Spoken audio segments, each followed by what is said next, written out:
Bonjour et bienvenue. Aujourd'hui, on va se pencher sur un texte qui a fait pas mal de bruit, un texte de Pierre Fraser, linguiste et sociologue. Oui, les impacts collectifs de l'IA. Exactement. Et l'idée, c'est vraiment de gratter un peu le vernis du discours qu'on entend partout sur l'intelligence artificielle. Tout à fait. Fraser pose une question qui est simple, mais assez redoutable.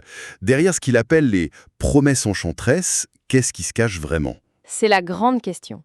Et pour commencer, il prend un angle assez malin, je trouve. Il nous rappelle que ce grand discours sur la promesse technologique, ce n'est pas du tout nouveau. Ah non, c'est une vieille histoire. C'est ça. Il prend l'exemple de Marconi au début du XXe siècle, qui était convaincu que la radio allait amener la paix mondiale. Carrément. Et plus près de nous, les débuts d'Internet, décrits comme un village global, un paradis numérique.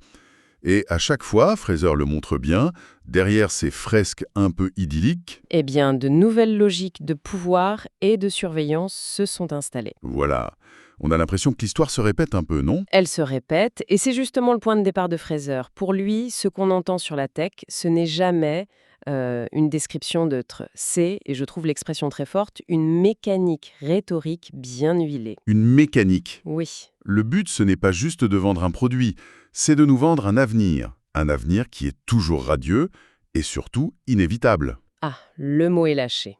Inévitable. C'est le point clé. On ne cherche plus à persuader, on cherche à créer une évidence. Le progrès n'est plus un choix de société, un sujet de débat, c'est une nécessité. Une sorte de force de la nature, quoi. On quitte le champ du politique pour celui de la fatalité, en quelque sorte. Mais alors comment elle fonctionne concrètement, cette mécanique ?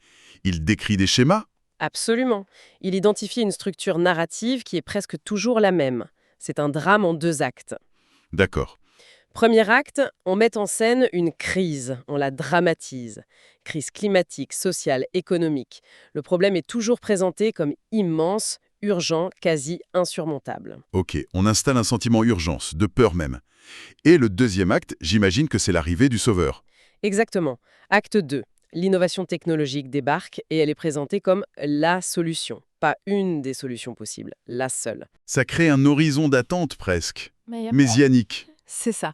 Et l'analogie qu'il utilise, je la trouve géniale. Celle du pompier pyromane. Ah oui, elle est très parlante. L'idée, c'est qu'on attise un peu l'incendie, ou en tout cas on le décrit comme apocalyptique, pour ensuite justifier la nécessité de son équipement dernier cri. C'est fascinant et on le voit très bien aujourd'hui.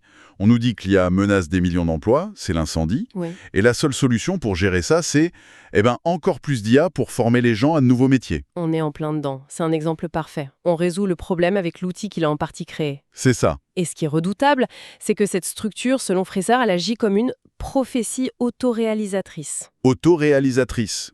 C'est-à-dire qu'elle ne fait pas que décrire l'avenir. Elle le construit, elle le façonne activement. En se justifiant par l'urgence, l'innovation s'impose sans vrai débat. On ne se demande plus si c'est souhaitable. La question devient comment on l'implémente le plus vite possible. Et les technologies n'est plus un outil, elle devient Un messie électronique, comme il l'écrit. La réponse à tout. Et donc, intouchable. Ce qui m'amène à la question du langage, parce que pour que ce récit prenne, il faut les bons mots. Fraser parle d'une grammaire de l'espérance. Oui, avec des mots-clés très forts. Innovation, révolution, bien-être, démocratisation. Que des mots très positifs. Comment ce vocabulaire qui a l'air si bienveillant arrive à neutraliser la critique ? C'est tout le génie de la chose. En associant la technologie à ces mots, on crée un cadre de pensée où le doute n'est plus permis. Si vous osez critiquer, vous n'êtes pas vu comme quelqu'un qui apporte un autre point de vue. Non, on est tout de suite catalogué. Exactement. On devient un esprit chagrin, un technophobe, un rétrograde qui a peur du futur. On est placé d'office dans le camp de ceux qui freinent, qui disent non. Précisément.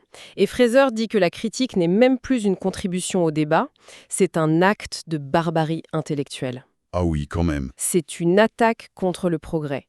Il utilise une autre métaphore forte, celle du grand festin du progrès. Oser critiquer, c'est oser demander le menu. Comme un acte d'ingratitude, en fait. C'est ça. C'est une stratégie de disqualification massive. Et c'est terriblement efficace, parce que personne n'a envie d'être contre le progrès.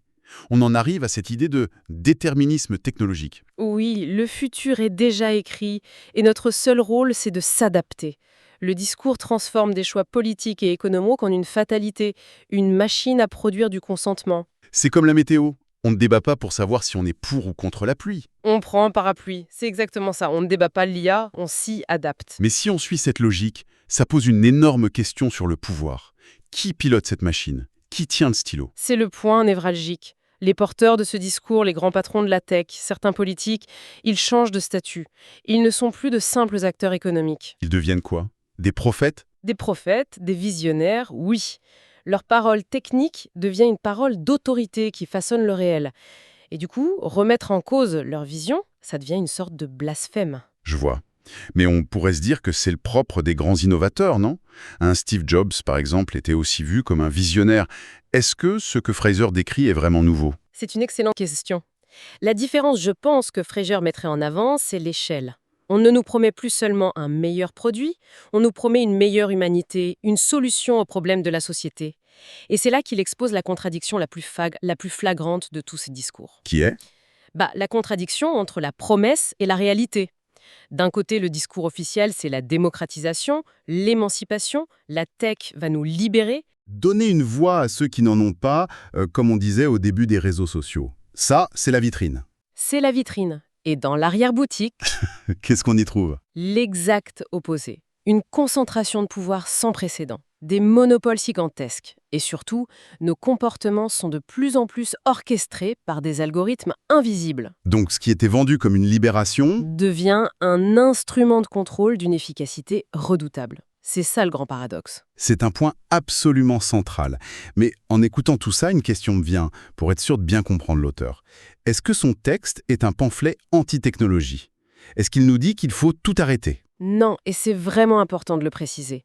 Son objectif, ce n'est pas du tout le rejet de la technologie en bloc. D'accord. Son projet, il est plus subtil. Il s'agit de déconstruire les récits, les mythes qui enrobent la technologie. Son but, c'est d'arracher au progrès son statut d'évidence. Pour lui redonner son vrai caractère, celui d'un choix politique et social. Tout à fait. Il veut, et je le cite, réinjecter du doute, du débat, de l'ouverture dans ce grand récit. Pour lui, le futur ne doit pas être un programme préécrit. Donc ce n'est pas stop, c'est plutôt parlons-en. Et est-ce qu'il donne des outils pour mener cette discussion? Oui, et c'est là que son travail devient très concret. Il ne fait pas que dénoncer, il propose une méthode, une grille de lecture en 9 thèmes, une sorte de boîte à outils pour déconstruire systématiquement ses discours. Ah, ça c'est intéressant. On peut avoir un ou deux exemples? Bien sûr. Le premier thème, c'est l'analyse des termes et métaphores. Repérer ces mots-clés comme innovation ou des images comme le cloud, le nuage, qui est tout sauf immatériel. D'accord. Un autre thème, c'est l'identification des acteurs et de leurs intérêts. Qui parle? Un PDG? Un chercheur? Le message n'a pas le même but. Logique. Et un troisième que je trouve passionnant, la mise en lumière des alternatives non dites. Quand on nous présente une solution comme la seule possible, l'exercice, c'est de se demander quelles sont les autres options, sociales, politiques, low-tech, qu'on passe volontairement sous silence. C'est une véritable démarche d'hygiène intellectuelle en fait. C'est exactement ça. Donc si on résume les démaîtresses, l'essai de Fraser, ce n'est pas tant une critique de la technologie que des histoires qu'on nous raconte à son sujet. C'est un appel à être plus vigilant, Oui, à regarder derrière le vernis les promesses enchanteresses. pour y voir les rapports de force, les choix idéologiques qui s'y cachent. C'est tout à fait ça. Le véritable enjeu, c'est de briser l'illusion du déterminisme technologique. Tant qu'on y croit, on subit. Alors que si on la brise, Alors on peut repenser le progrès, non plus comme une ligne droite, mais comme un espace de choix démocratique.